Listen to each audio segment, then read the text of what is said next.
Welcome to Pallavi TV. National security అంటే వినిపించే ఒకే ఒక్క పేరు అజిత్ దోవల్. అజిత్ దోవల్ దాదాపు 50 సంవత్సరాలుగా దేశానికి సర్వీస్ చేస్తూ ఉన్నారు. ఇంటెలిజెన్స్ ఐబీ ఆఫీసర్గా, అట్లాగే రా ఏజెంట్గా, అట్లాగే నేషనల్ సెక్యూరిటీ అడ్వైజర్గా పనిచేస్తూ ఉన్నారు. కీలక దేశానికి సంబంధించి భద్రతా వ్యవస్థలో ఒక విధానాల రూపకల్పనలో ఆయనకి పాత్ర కీలకం. దాన్ని ఎవరు కాదనలేరు. అందుకే ఆయనను Indian James bond of India కూడా అంటారు. అజిత్ దోవల్ పేరు తర్వాత మరొక పేరు వినిపిస్తా ఉంది. అజిత్ దోవల్ లాంటి వ్యక్తి మోదీ నేషనల్ సెక్యూరిటీ అమ్ముల పదిలో మరొక పేరు చేరబోతా ఉంది. మరొక పేరు బలంగా వినిపిస్తా ఉంది. ఆయన పేరే Rakesh Agarwal, NIA director general. NIA director general గా జనవరిలో బాధ్యతలు తీసుకున్నప్పటి నుంచి రాకేష్ అగర్వాల్ ఎన్ఐఏకి సంబంధించి మనకు ఉగ్రవాద నెట్వర్క్ సంబంధించి ఏదైతే ఉంటుందో వాళ్ళకు కంటి మీద కునుకు లేకుండా చేస్తా ఉన్నారు. సో ఈ రోజు దేశవ్యాప్తంగా దాదాపు 10 రాష్ట్రాల్లో 20 ప్రాంతాల్లో ఏకకాలంలో సోదాలు జరుగుతూ ఉన్నాయి. సో ఈ సోదాల వెనుక ఎవరి డైరెక్షన్ ఉంది, ఎవరు ప్రోద్బలం ఉంది అనేది చూస్తే రాకేష్ అగర్వాల్ కనిపిస్తా ఉన్నారు. రాకేష్ అగర్వాల్ ఎందుకు చేస్తా ఉన్నారంటే టెర్రరిస్ట్ మాడ్యూల్స్ కనిపెట్టడంలో ఆయన దిట్ట.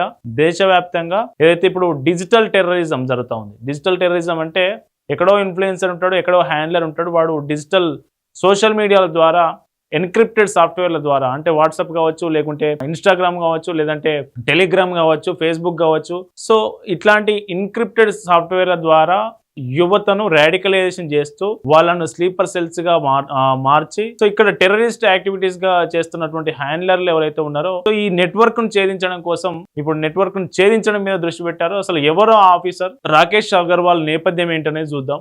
ఈయనే రాకేష్ అగర్వాల్, ప్రస్తుత ఎన్ఐఏ డైరెక్టర్. ఈయనే 1994 Himachal Pradesh cadre IPS officer. So Himachal ప్రదేశ్లో ఐపీఎస్గా పనిచేశారు. ఫస్ట్ డిస్ట్రిక్ట్ ఎస్పీగా పనిచేశారు. ఆ తర్వాత ఇంటెలిజెన్స్ వింగ్ చూశారు. ఆ తర్వాత క్రైమ్ కూడా చూశారు. ఆ తర్వాత సిబిఐలోకి వెళ్ళారు. ఈయన కేంద్ర సర్వీస్ లోకి తీసుకున్నారు. ఈయన పనితీరును మెచ్చి కేంద్ర సర్వీస్ లోకి ఈయనకు అవకాశం కల్పించారు. తర్వాత సిబిఐలో కొంతకాలం పనిచేశారు. మనకు ఢిల్లీ లిక్కర్ స్కామ్ సంబంధించి ఢిల్లీ లిక్కర్ పాలసీ ఏదైతే ఉందో, ఢిల్లీ లిక్కర్ పాలసీని క్షుణ్ణంగా పర్యవేక్షించిన అధికారుల్లో రాకేష్ అగర్వాల్ కూడా ఒకరు. ఢిల్లీ లిక్కర్ పాలసీ ఏదైతే ఉందో వేలాది పేజీల పేజీలు కేసు వివరాలు చదవడం, అట్లాగే డిజిటల్ ట్రాన్సాక్షన్లు, దాదాపు వందలాది బ్యాంకుల డిజిటల్ ట్రాన్సాక్షన్లను విశ్లేషించడం, సో ఈ కేసులో ప్రతి చిన్న అంశాన్ని గుర్తుపెట్టుకోవడం, సో ఇట్లాంటి అన్ని అంశాల్లో ఈయన ఆరితేరిన వ్యక్తి మనకి రాకేష్ అగర్వాల్. సిబిఐలో కొంతకాలం ఈ కేసులో పర్యవేక్షించిన తర్వాత ఆయన ఎన్ఐఏలో చేరారు. అదనపు డీజీగా చేరారు. తర్వాత స్పెషల్ డీజీగా పనిచేశారు. ఇప్పుడు డైరెక్టర్ జనరల్ గా 2026 జనవరిలో బాధ్యతలు తీసుకున్నారు ఎన్ఐఏ డైరెక్టర్ జనరల్ గా. ఈయన విధానం ఏంటంటే, ఈయనతో పనిచేసిన వాళ్ళు ఆఫీసర్లు ఈయన ఏంటనేది, ఈయన ఎక్కడ అజిత్ దోవల్ ఎట్లయితే మీడియాకు చాలా పరిమితంగా కనిపిస్తారు, బయట చాలా పరిమితంగా ఉంటారు, సేమ్ రాకేష్ అగర్వాల్ కూడా అంతే. ఎక్కడ మీడియాలో కనిపించరు. సో కానీ చేయాల్సింది చేసేస్తారు. ఈయన పనితీరు విధానం గురించి ఈయన ఎక్కడా చెప్పలేదు, కానీ ఈయనతో పనిచేసినటువంటి ఆఫీసర్లు చెప్తా ఉంటారు. ఈయన పనితీరు ఎట్లా ఉంటుంది అంటే, ఈయన అందరూ చాచా చౌదరి అంటారు. చాచా చౌదరి అంటే 1971లో ఒక కామిక్ పాత్ర ఉంటుంది, చాచా చౌదరి. చూడడానికి ఒక ముసలైనటువంటి వేషం ఉంటుంది. అదొక కార్టూనిస్ట్ సృష్టించిన కామిక్ పాత్ర ఆధారంగా దాదాపు అన్ని భాషల్లో ఆ కామిక్ మంచి ప్రజాదరణ పొందింది. సో ఆ కామిక్ లో పాత్ర ఏంటంటే, చాలా క్రిటికల్ గా ఆలోచిస్తాడు, చాలా తెలివిగా ఆలోచిస్తాడు, దొంగలను నేరస్తులను ఇట్లే పట్టుకుంటాడు అన్నట్టు. చాచా చౌదరి అనే కామిక్ ఉన్న పాత్ర పేరు ఇప్పుడు వీళ్ళందరూ, ఈయన సన్నిహితులంతా ఈయన చాచా చౌదరి అని పిలుచుకుంటారు. ఏంటంటే ఈయన ఒక్కసారి ఏదైనా కేసు వివరాలు చదివిందంటే ఖచ్చితంగా లోపల రికార్డ్ అయిపోతుంది. ఒక్కసారి ఏదైనా ఆడియో విన్నాడంటే ఖచ్చితంగా అది గుర్తుండిపోతుంది. చిన్న కేసు వివరాలు కూడా ఆయన గుర్తుపెట్టుకొని మళ్ళీ ఎక్కడ అవసరమో దాన్ని రిట్రైవ్ చేయగలిగే సామర్థ్యం ఉన్నటువంటి, గొప్ప జ్ఞాపక శక్తి ఉన్నటువంటి వ్యక్తి, ఆ ప్రత్యేకత రాకేష్ అగర్వాల్కు ఉంది. ఇదే ఆయనను మళ్ళీ డిజిటల్ మీద అంటే ఇప్పుడున్నటువంటి నడుస్తున్నటువంటి సైబర్ విధానం ఏదైతే ఉందో, అడ్వాన్స్ సైబర్ విధానం ఏదైతే ఉందో, అట్లాగే డిజిటల్ ట్రాన్సాక్షన్స్ కావచ్చు, డిజిటల్ క్రైమ్ కావచ్చు, డిజిటల్ టెర్రరిజం కావచ్చు, సో వీటన్నిటి మీద బాగా అనుభవం ఉన్నటువంటి వ్యక్తిని. ఈయన విధానం ఎట్లా ఉంటుందంటే, ఒక నేరం ఉగ్రవాద దాడి జరిగిన తర్వాత దర్యాప్తు చేయడం కాదు ఎన్ఐఏ పని, ఉగ్రవాద దాడి జరగకుండానే ప్రివెంట్ చేయడం అనేది ఎన్ఐఏ పని అనేది ఈయన సూత్రం. సో అందులో భాగంగానే దాదాపు ఈ దేశవ్యాప్తంగా 20 ప్రాంతాల్లో 10 రాష్ట్రాల్లో ఈరోజు ఎన్ఐఏ సోదాలు నిర్వహించింది. డిజిటల్ టెర్రరిజంను ముందే పసిగట్టడం, టెర్రరిస్టు మాడ్యూల్ను దాన్ని విశ్లేషించడం, అట్లాగే టెర్రరిస్ట్ ఫండింగ్ను ఎక్కడి నుంచి ఫండింగ్ వస్తూ ఉంది వీళ్ళందరికీ, స్లీపర్ సెల్స్గా మారుతూ ఉన్నారు, లేకుంటే రాడికలైజ్ అవుతూ ఉన్నారు. సో వీళ్ళకి ఫండింగ్ ఎక్కడి నుంచి వస్తూ ఉంది, వీళ్ళని ఎవడు ఇన్ఫ్లుయెన్స్ చేస్తూ ఉన్నాడు, ఎవడు హ్యాండిల్ చేస్తూ ఉన్నాడు, ఈ నెట్వర్క్ను ఛేదించడంలో, సో డిజిటల్ నెట్వర్క్ను ఛేదించడంలో ఈయన దిట్ట. సో కాబట్టి ఈరోజు దేశవ్యాప్తంగా 20 ప్రాంతాల్లో సోదాలు నిర్వహించి అట్లాగే ఎన్ఐఏ రైడ్స్ చేస్తూ కీలక ఆధారాలు కనిపెట్టే ప్రయత్నం చేస్తూ ఉన్నారు.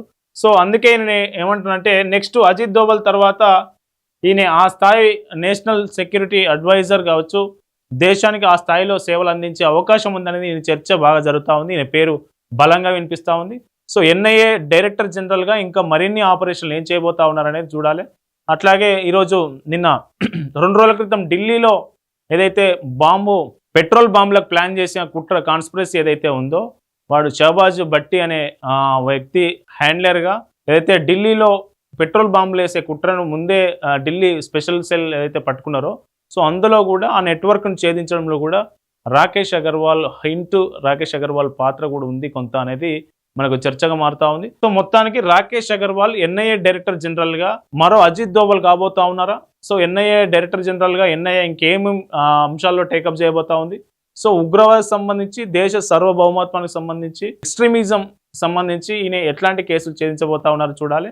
మొత్తానికైతే ఢిల్లీ లిక్కర్ పాలసీ ఏదైతే ఉందో దాన్ని అధ్యయనం చేయడంలో, ఆ కేసును పర్యవేక్షించడంలో కీలక పాత్ర పోషించండు. అట్లాగే ఎన్ఎస్జీలో కూడా పనిచేసిన అనుభవం ఉంది నాకు. ఎన్ఎస్జీ నేషనల్ సెక్యూరిటీ గార్డ్స్ ఏదైతే ఉందో ఎన్ఎస్జీలో పనిచేశారు. అట్లాగే ఎన్ఐఏలో అదనపు డీజీగా, స్పెషల్ డీజీగా ఈ లింక్స్ అన్ని టెర్రరిస్ట్ మాడ్యూల్స్ విశ్లేషించి టెర్రరిస్ట్ లింక్స్, ఈ ఎన్క్రిప్టెడ్ సాఫ్ట్వేర్లకు సంబంధించి, డిజిటల్ టెర్రరిజం సంబంధించి పనిచేసినటువంటి విశేషమైన అనుభవం ఉంది. అజిత్ దోవల్కి ఈయనకు ఉన్నటువంటి సారూప్యత కనుక పోల్చితే, అజిత్ దోవల్ కంప్లీట్ గా ఐబీ ఇంటెలిజెన్స్, హ్యూమన్ ఇంటెలిజెన్స్ నమ్ముకొని, అట్లాగే నెగోషియేషన్ స్కిల్స్ ఎక్కువ అజిత్ దోవల్ దగ్గర కనిపిస్తాయి. ఈయనది డిజిటల్ సంబంధించి డిజిటల్ క్రైమ్ను ఛేదించడంలో, డిజిటల్ క్రైమ్ను కాకుండా ప్రివెంట్ చేయడంలో, దాడులు జరగకుండా ఈ సైబర్కి సంబంధించినటువంటి అనేక అంశాల్లో ఈయనకు పట్టుందని చెప్పవచ్చు. ఈయన ఎన్ఐఏలో పనిచేశారు, ఆయన ఇంటెలిజెన్స్ ఐబీలో పనిచేశారు. మొత్తానికైతే దేశ నేషనల్ సెక్యూరిటీ విషయంలో ఇట్లాంటి పవర్ఫుల్ ఆఫీసర్లకు కేంద్రం సరైన పదవులు ఇచ్చి ఆ నేషనల్ సెక్యూరిటీ విషయంలో కీలక నిర్ణయాలు తీసుకుంటూ ముందుకెళ్తున్న పరిస్థితి. మరి రాకేష్ అగర్వాల్ పాత్ర నేషనల్ సెక్యూరిటీలో ముందు ఎలా ఉండబోతుందో చూడాల్సిన అవసరం ఉంది.